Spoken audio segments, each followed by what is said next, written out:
이게 신문 기사에서 이런 글을 봤습니다. 그 외로움은요, 하루에 담배 15개 피를 피우는 것과 똑같은 수준으로 사망에 악영향을 미친다고 하더라고요. 중년 남성이 직면한 가장 큰 위협은 흡연이나 비만이 아니라 외로움이라고 합니다. 그러니까 현 시대가 소통할 수 있는 이 기회와 도구들이 과거와 달리 많이 증가했음에도 불구하고 더 외로운 시대가 되었다는 거죠. 카톡, 문화, 전화, 이메일로 너무나 쉽게 소통할 수 있지만 정작 소통이 줄어들고 있는 시대입니다. 그러면서 사람들 사이 안에, 그 마음 안에 고립감도 생기고 외로움이 더욱 커져가고 있죠. 오늘 본문에서도 이 내면의 깊은 외로움으로 인해 가슴 앓이를 하던 한 인물이 등장을 합니다. 바로 삭개오입니다. 삭개오. 이 삭개오는요, 세리장으로 일을 하고 있었죠. 그때 당시 세리는 백성들에게 매국노로 취급을 받았고요, 창기에 버금가는 죄인으로 취급을 했습니다. 왜냐하면 로마 정부의 앞잡이가 되어서 자기 마음대로 세금을 거두어 들일 수 있는 권리를 부여받았기 때문입니다. 그렇기에 세리들이 될 수만 있으면 높은 세금을 매겨 거두어 들였습니다. 그래야 자기들에게 떨어지는 목도 많았기 때문입니다. 그러므로 삭개오는 세리장이었기에 다른 세리보다 더 많은 돈을 착취하고 더 악랄하고 비열한 방법을 사용하였을 것입니다. 얼마나 동족들의 돈을 많이 착취하였는지 2절에서 부자라고 표현을 하고 있습니다. 그러므로 유대인 동족들한테 있어서 삭개오란 이름은 치를 떨만한 이름이었을 것입니다. 입에 담기도 싫은 이름이었겠죠. 그런데 이 삭개오의 이름은요, 깨끗한, 순결한, 의로운이라는 뜻을 담고 있습니다. 그러나 삭개오는 그의 이름과 정반대의 삶을 살아간 것이죠. 일만하게 뿌린 돈에 집착하는 삶을 살았고 불의의 재물을 추구하였습니다. 그러니 그 누가 삭개오를 가까이 하려고 했겠습니까? 아무리 돈이 많고 호의호식을 한다 하여도 삭개오 주변에는요, 그 마음을 터놓고 대화할 수 있는 상대가 아무도 없었던 것이죠. 주변에 어슬렁거리는 사람이라곤 삭개오의 마음을 살려고 아첨하는 그런 자들이었을 것입니다. 그렇게 그의 영혼은 병들어갔고요, 깊은 외로움과 고독에 사무치게 된 것입니다. 그러던 중에 예수님께서 삭개오가 있는 이 여리고로 지나가시는 것입니다. 참 신기한 것은 이 삭개오가 예수님께 관심을 가진 것입니다. 3절 상반절을 보시면 그가 예수께서 어떠한 사람인가 하여 보고자 하되입니다. 삭개오가 예수님을 보고 싶었답니다. 왜 삭개오는 예수님을 보고 싶어 했을까요? 아마 삭개오가요, 예수님에 대한 소문을 들었던 것 같습니다. 세리들과 음식을 같이 먹으셨다는 소문, 또한 세리마태를 제자로 삼으신 소문 말입니다. 그러므로 이 외로웠던 삭개오에게 예수님이라는 분은 한 줄기의 빛이 임하는 것과 같았던 것이죠. 나름 삭개오가요, 기대했을지도 모르겠습니다. 예수님을 만나면 자신도 세리마태처럼 삶이 바뀌게 되는 것을 말입니다. 그렇게 삭개오는 예수님을 보기 위해서 돌 무화과 나무로 올라갔죠. 그런데 왜 그가 돌 무화과 나무로 올라갔습니까? 먼저는 키가 작았기 때문입니다.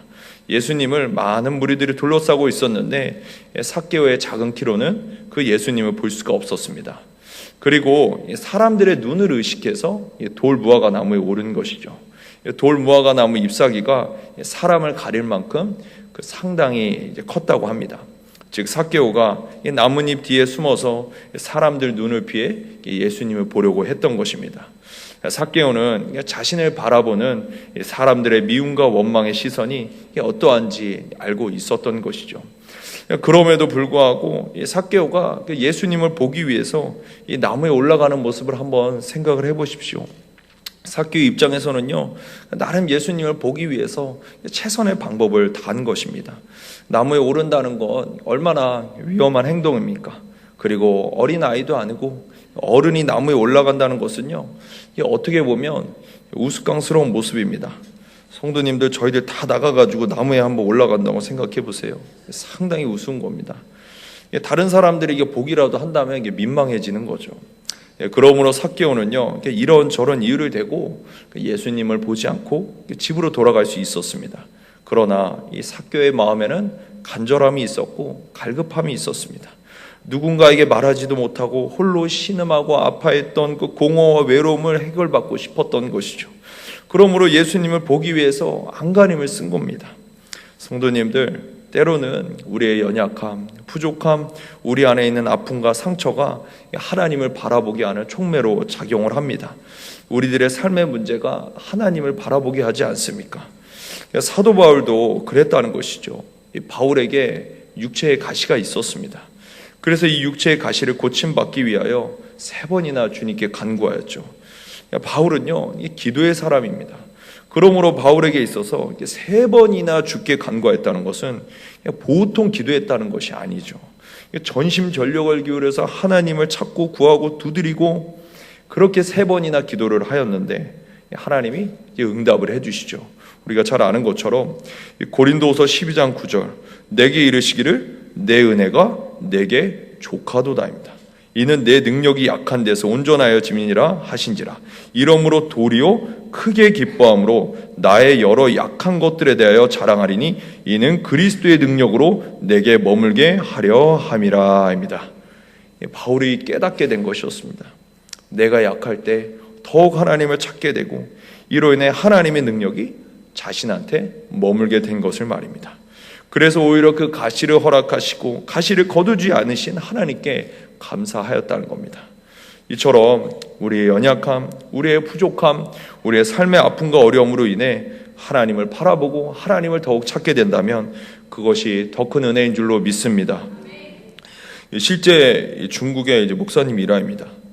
이분이요, 하도 몸이 약해서요, 병원에서는 30대를 넘기지 못할 것이라고 이야기를 했습니다. 그렇게 목사님이 하나님을 늘 찾았고 몸을 건강하게 해달라고 기도를 한 거죠.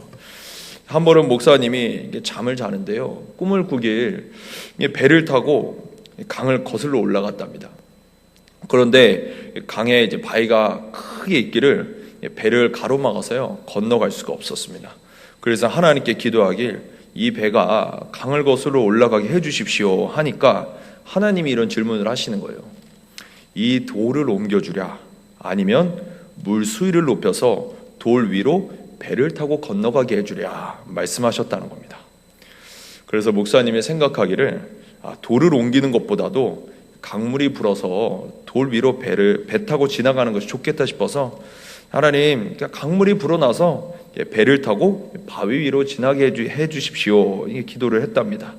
그러자 이제 순식간에 물이 높아져서 돌이 물에 감추어졌고 배를 타고 그 돌 위로 지나갔답니다.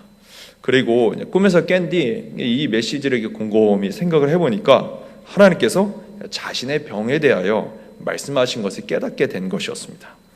병을 직접 고쳐주랴, 아니면 병을 그대로 두고 병을 이길 수 있는 큰 은혜의 강물을 허락하여 이전보다 더 큰 은혜를 가지고 살게 해주랴, 이것을 하나님이 물어보신 것이었습니다. 그래서 하나님께 반응하길, 하나님, 오히려 은혜 없이 병이 낫는 것보다는 병을 가지고 기도함으로 더 큰 은혜가 임하여 하나님께 쓰임받고 싶다고 은혜 강물을 더 높여달라고 기도하였답니다. 그렇게 하나님이 이 기도에 응답하시길 목사님이 한평생 몸이 약했으나 은혜를 받아서 사역도 왕성히 하고 70세까지 살아가게 됩니다. 이처럼 바울은 가시가 없어지는 것도 은혜이나 오히려 가시를 이길 수 있는 은혜를 받는 것이 더 큰 은혜라는 것을 경험한 것입니다. 그러므로 성도님들, 하나님의 은혜가 우리의 모든 약함과 부족함과 문제들을 능히 감당하게 하시는 줄로 믿습니다. 분명히 하나님은 우리가 감당하지 못할 시험당함을 허락하지 아니하신다고 하셨습니다. 그러므로 선하신 하나님을 바라보고 하나님을 신뢰할 수 있기를 간절히 원합니다. 하나님은 우리에게 가장 적절하고 필요한 은혜를 허락해 주실 것입니다. 그렇게 이제 삭개오 내면의 아픔, 외로움이요, 주님을 보고 싶게 만든 통로가 되었죠. 예수님께서는 이 삭개오의 간절한 마음을 아셨습니다. 그래서 예수님은 삭개오가 있는 나무로 발걸음을 옮기셨죠. 5절입니다. 예수께서 그곳에 이르사 쳐다보시고 이르시되 삭개오야 속히 내려오라, 내가 오늘 내 집에 유하여야 하겠다 하시니입니다. 참 기이한 일이 일어났습니다. 예수님께서 삭개오의 이름을 부르신 것이죠. 삭개오 입장에서는요, 깜짝 놀랄 만한 일입니다. 아니, 내 이름을 어떻게 아시는 걸까? 지금까지 단 한 번도 예수님을 만나본 적도 없고 대화를 나눈 적도 없는데 말이죠. 그래서 한편으로 걱정했을지도 모르겠습니다. 매국노고 세례 중에 악질이라고 자신의 이름이 예수님의 귀에 들어갔나 그런 생각이 염려했을지도 모릅니다. 그러나 예수님의 호명은 사랑의 호명이었습니다. 삭개의 모든 허물을 덮는 호명이요, 그의 모든 죄를 용서하시는 호명이었습니다. 그리고 내 집에 유하여야 하겠다고 말씀을 하시죠. 집에서 이제 유하겠다는 말씀은 삭개와 교제를 이제 하시겠다는 것이었습니다. 성도님들, 참으로 이것이 이제 기가 막힌 이야기입니다. 지금 예수님 주변에 얼마나 많은 무리들이 있는지 모릅니다. 그런데 예수님께서는 이 많은 무리들 중에 삭개오의 집에 들어가시겠다고 하신 겁니다. 어찌 예수님은 이 삭개오를 주목하신 것일까요? 만약 우리들이요, 내 자신이 삭개오가 아니라 무리에 속해 있다고 생각해 보십시오. 저는요, 왜 예수님이 저의 집에는 유하겠다고 말씀하시지 않는 건지 섭섭했을 것 같기도 합니다. 삭개오의 집에 들어가시는 예수님의 뒷모습을 보면서 너무 아쉬웠을 것 같아요. 은혜에 대한 갈급함이죠. 동시에 그런 생각도 했습니다. 나도 나무에 올라갔어야 하나? 그런 생각까지도 해봤습니다. 분명히 예수님께서는 자신들을 따라오는 무리들의 마음을 아셨을 것입니다. 그 중에는 진실로 예수님을 사랑하고 예수님을 따르는 자들도 있었을 것입니다. 그런데도 우리 예수님 왜 삭개오의 집에 먼저 가셨나는 거예요. 예수님이 누가복음 15장 7절로 말씀하셨죠. 내가 너에게 이르노니 이와 같이 죄인 한 사람이 회개하면 하늘에서는 회개할 것 없는 의인 99으로 말미암아 기뻐하는 것보다 더하리라 입니다. 그러니까 죄인 한 사람이 회개하고 돌아오는 것을 의인 99으로 말미암아 기뻐하는 것보다 더 기뻐하신답니다. 그래서 예수님이 이 양 100마리가 있는데 그 중에 하나를 잃으면 99마리를 두고 찾아가신다고 하시지 않았습니까? 그러니 예수님께서는 자신을 따르는 무리들도 중요하지만 이 삭개오가 더 급한 것이었습니다. 이 죄인 중에 죄인 삭개오가 하나님께 돌아오는 것이 급선무였다는 것이죠. 전에 제가 고등부 간사를 있었을 때요, 이런 경험을 했습니다. 그때 이제 고등부 찬양팀을 섬겼거든요. 그래서 이 찬양 연습을 하기 전에 한 2시간 정도 기도를 하고 시작했습니다. 전에 제가 처음 찬양팀에 들어가서 배우기를 20분 찬양하면 2시간 기도하고 30분 찬양하면 3시간 기도하라고 배웠습니다. 그만큼 이 기도하는 것이 얼마나 중요한지 배운 것이죠. 그래서 이것을 고등학생들한테 적용을 한 겁니다. 그런데 하나님이 이 기도 시간에 은혜를 주시는 것이었어요. 찬양팀 인원이 한 15명 정도가 되었는데 하나님이 은혜를 주시게 고등학생들에게 방언의 은사를 주시더라고요. 그런데 참 그런 것이 신앙생활 오래 하지 않은 친구들, 그리고 부모님이 안 믿는 친구들한테 그 선물을 먼저 주시는 것이었습니다. 그런데 기존에 모태신앙이었던 친구들, 고등부 회장, 부회장, 어느 정도 교회에서 섬기고 교회를 오래 다닌 친구들에겐 선물을 금방 허락하시지 않더라고요. 그러니까 선물을 받지 못한 친구들은요, 받은 친구들이랑 자신을 비교하면서 속상해하고 어떤 친구들 화도 내는 친구들도 있었어요. 왜 하나님이 나에게 허락하시지 않는 건가? 저 친구는 신앙생활 오래 생활하지도 않았는데 자신보다 기도도 덜하는 것 같고 봉사도 덜하는 것 같은데, 그러면서 마음이 상하는 것이었어요. 고등학생들의 어린 마음이었던 것이죠. 그렇게 한 주, 2주, 3주, 4주 시간이 흐르면서 15명 중에요 13명한테 하나님의 선물을 다 허락하시고 2명만 못 받는 상황에 이르렀습니다. 그런데 그 2명이 진짜 열심히 하는 친구들이었거든요. 다른 친구들보다 기도도 열심히 하고 새벽 기도도 나오고 하나님을 마음 다해 섬기는 친구들이었어요. 제가 이걸 보면서 너무 안타깝더라고요. 하나님이 왜 이 친구들에게는 안 허락하시는지 참 궁금하더라고요. 그런데 한 달이 조금 넘어가서 하나님이 그 2명에게도 결국에는 허락을 해주셨어요. 그때 제가 깨달은 것이 무엇이었냐면 믿음의 분량이었다는 것입니다. 아무리 고등학생이라고 해도 하나님이 이 두 친구의 믿음을 보신 것입니다. 가정 가운데 하나님께 속상한 마음, 서운한 마음도 있었지만 하나님께서는 두 친구의 기도, 자신들도 하나님께 선물 받고 싶다는 그 사모함, 간절함을 하나님이 한 달 이상의 시간을 걸려서 받아내신 것이었습니다. 반대로 생각해 보면 다른 13명의 친구들보다 이 2명의 친구가 믿음이 조금이나마 더 세워져 있었다고 생각을 합니다. 만약 이 2명의 친구들한테요, 선물을 하나님이 먼저 허락하셨다면 믿음이 연약했던 친구들, 신앙생활 오래 하지 않았던 친구들, 그 친구들은요 실족했을지도 모릅니다. 그러나 우리 하나님 실족시키시는 분 아니지 않습니까? 그러니 연약한 자, 작은 자에게 먼저 찾아가시는 것이죠. 삭개오에게 먼저 찾아가신 것처럼 말입니다. 그래서 여기서 제 마음이 조금 풀렸습니다. 무리들 중에서는 예수님께 섭섭하고 아쉬운 마음이 있었을지 모르나 반대로 생각하면 믿음이 있다는 것입니다. 기다릴 수 있다는 거예요. 그리고 그들에게 하나님은 각자에게 맞는 믿음의 분량을 요구하셨던 것일지도 모릅니다. 하나님의 은혜를 경험하기 위해서 하나님이 요구하시는 이 믿음의 분량을 채워가야만 했던 것이죠. 성도님들, 여기서 질문을 해봅니다. 우리는 현재 삭개오 같은 자입니까? 아니면 이미 예수님께 은혜를 많이 받았고 계속해서 예수님을 따라가는 자들입니까? 아마 대부분이 후자에 속할 것입니다. 그렇기에 하나님 우리에게 요구하시는 거예요. 이전보다 더 나한테 마음 줄 수 없겠니? 이전보다 더 네가 나한테 엎드릴 수 없겠니?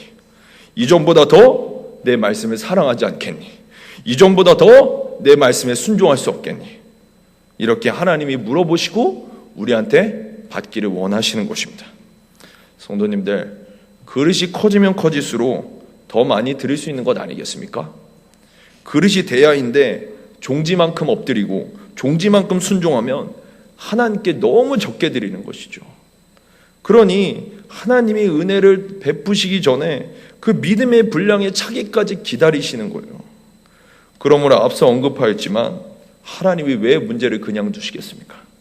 믿음의 분량을 채워가고 그리스도의 장성한 분량으로 나아가게 하시려고 하나님이 허락하신 은혜의 일종이라고 볼 수가 있는 것이죠.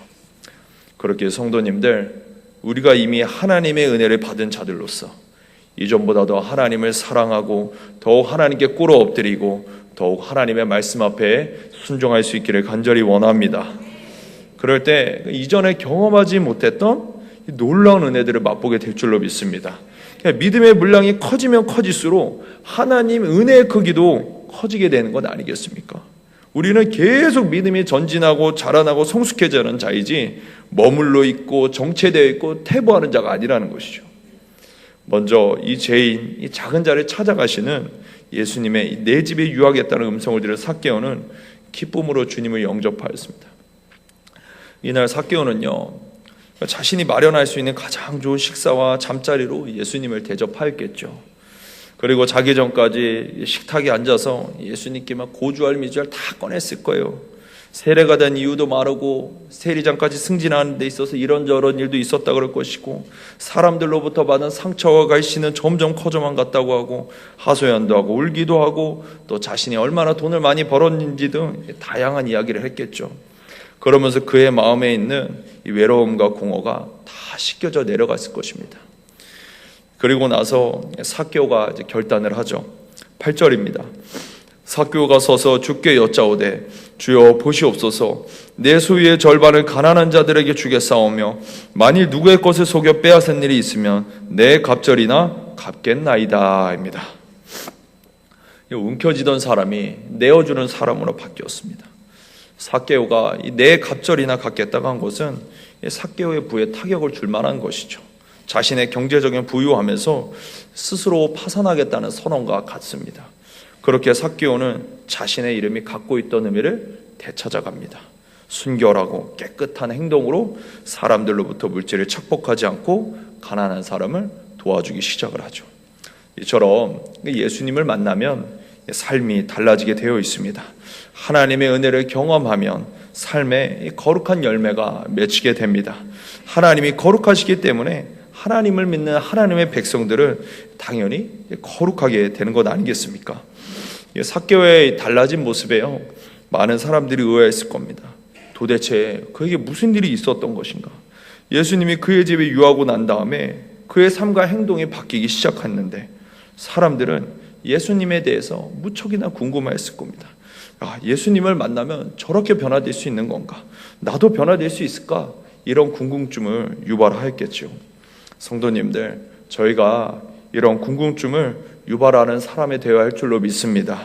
그러니까 예수님을 생각나게 하는 사람, 예수님의 향기가 우리한테서 풍성하게 나오기를 간절히 소망합니다.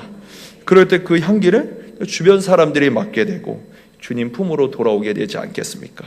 그러기 위해서 우리가 하나님의 은혜를 더욱 경험하기 원하는 것입니다. 하나님을 더욱 만나기 원하는 것이죠. 하나님을 만나면 만날수록, 하나님의 은혜를 경험하면 경험할수록 우리는 더욱 변화될 것이고 구별될 줄로 믿습니다.